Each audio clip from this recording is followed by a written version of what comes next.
Buenos días, Dios. Reflexión del Evangelio del día por el Cardenal Luis José Rueda Aparicio. Abre tu corazón a la palabra de Dios.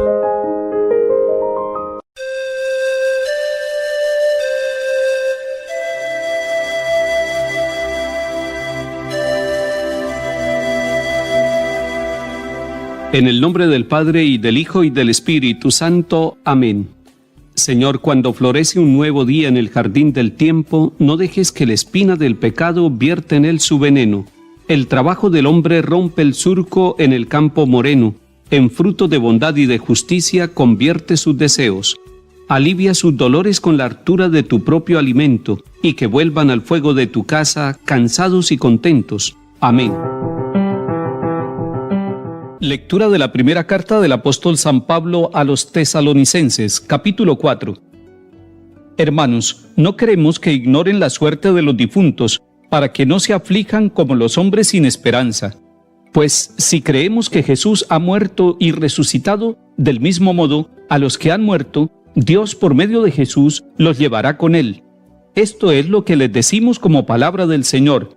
Nosotros, los que vivimos y quedamos para cuando venga el Señor, no aventajaremos a los difuntos, pues Él mismo, el Señor, cuando se dé la orden, a la voz del arcángel y al son de la trompeta divina, descenderá del cielo, y los muertos en Cristo resucitarán en primer lugar.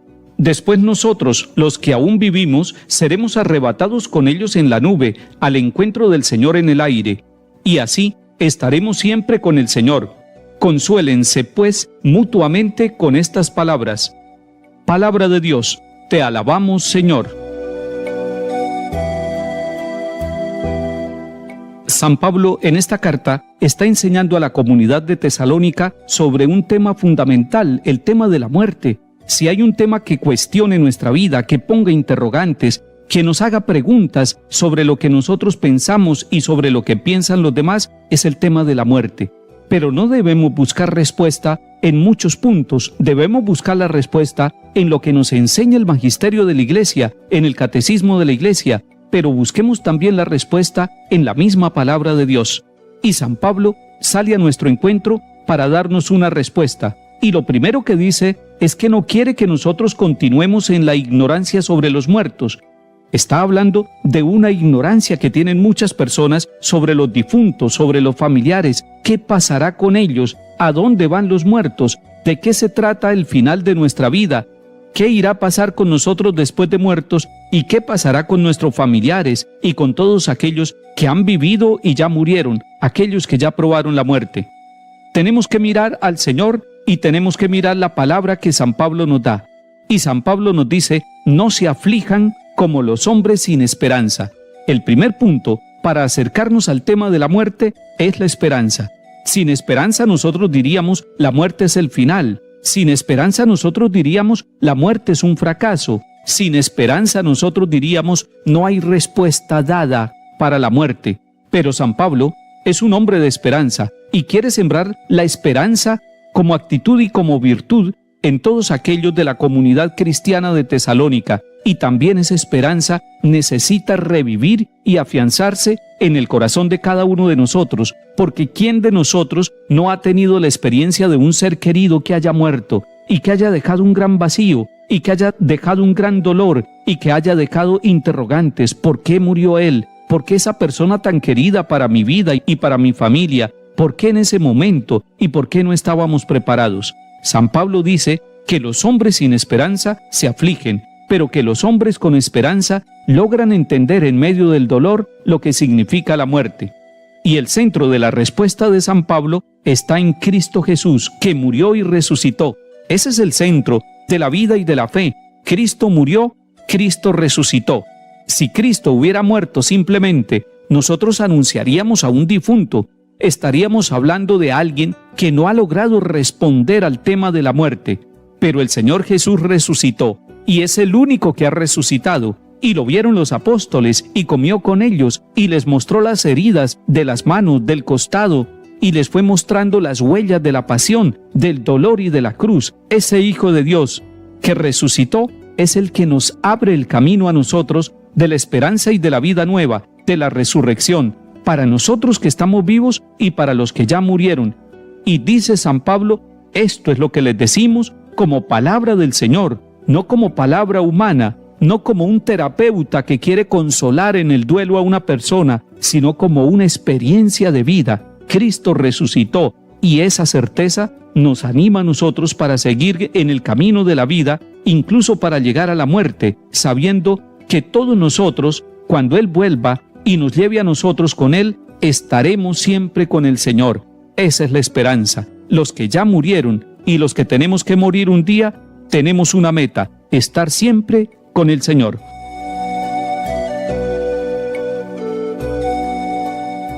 Salmo 95. Canten al Señor un cántico nuevo, cante al Señor toda la tierra, cuenten a los pueblos su gloria, sus maravillas a todas las naciones, porque es grande el Señor y muy digno de alabanza, más temible que todos los dioses, pues los dioses de los gentiles son apariencia, mientras que el Señor ha hecho el cielo. Alégrese el cielo, goce la tierra, retumbe el mar y cuanto lo llena, vitoreen los campos y cuanto hay en ellos.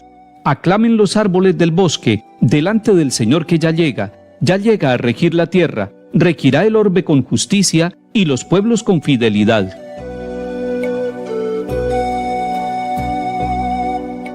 Lectura del Santo Evangelio según San Lucas, capítulo 4. En aquel tiempo fue Jesús a Nazaret, donde se había criado. Entró en la sinagoga como era su costumbre los sábados, y se puso en pie para hacer la lectura. Le entregaron el libro del profeta Isaías, y desenrollándolo, encontró el pasaje donde estaba escrito: El Espíritu del Señor está sobre mí, porque Él me ha ungido, me ha enviado para anunciar el Evangelio a los pobres, para anunciar a los cautivos la libertad y a los ciegos la vista, para dar libertad a los oprimidos, para anunciar el año de gracia del Señor. Y enrollando el libro, lo devolvió al que le ayudaba y se sentó. Toda la sinagoga tenía los ojos fijos en él.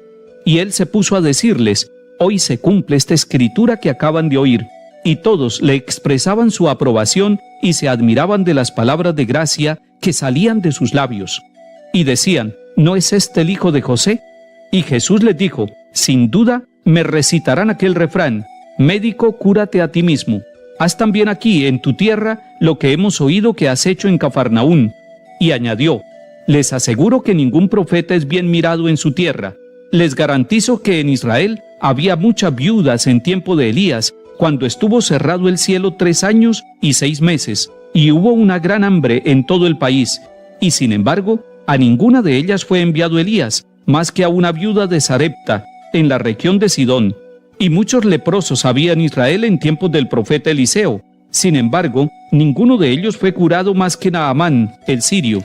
Al oír esto, todos en la sinagoga se pusieron furiosos, y levantándose, lo empujaron fuera del pueblo, hasta un barranco del monte, en donde se alzaba su pueblo, con intención de despeñarlo. Pero Jesús se abrió paso entre ellos y se alejaba. Palabra del Señor. Gloria a ti, Señor Jesús.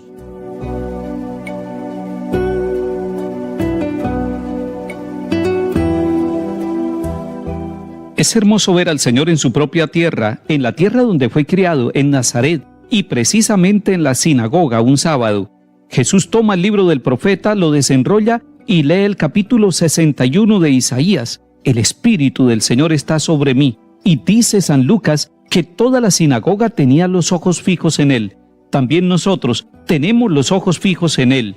Y el Señor empezó a decir: hoy se cumple esta escritura que acaban de oír. Es el cumplimiento de la profecía. Se admiraban de él, pero él se daba cuenta de que sus paisanos se preguntaban: ¿no es este el hijo de José? Y por eso dice: ningún profeta es bien visto en su propia tierra. En tiempos de Elías, solamente una viuda extranjera es atendida por él. Y como en tiempos del profeta Eliseo, solamente un sirio, también un extranjero leproso, es curado por él. El temperamento, la actitud de los que estaban en la sinagoga escuchando a Jesús fue cambiando. Les gustó el comienzo, se fascinaron al comienzo y se admiraron, pero después, cuando empieza a tocarlos a ellos y cuando empieza a decirles que el Evangelio se cumple para que toda la humanidad encuentre en Cristo la salvación, tratan de despeñarlo, se ponen furiosos, se levantan y lo empujan. De esta manera, entre la admiración y el rechazo, Jesús empieza su misión. Todos los días de semana estaremos leyendo a Lucas y haremos un seguimiento de cómo esta misión que Jesús comienza allá en la sinagoga de Nazaret también nos va a tocar a nosotros en nuestra vida. Que el Señor nos bendiga y acompañe, en el nombre del Padre, y del Hijo, y del Espíritu Santo. Amén. Buenos días, Dios. Reflexión del Evangelio del día por el Cardenal Luis José Rueda Aparicio. Abre tu corazón a la palabra de Dios.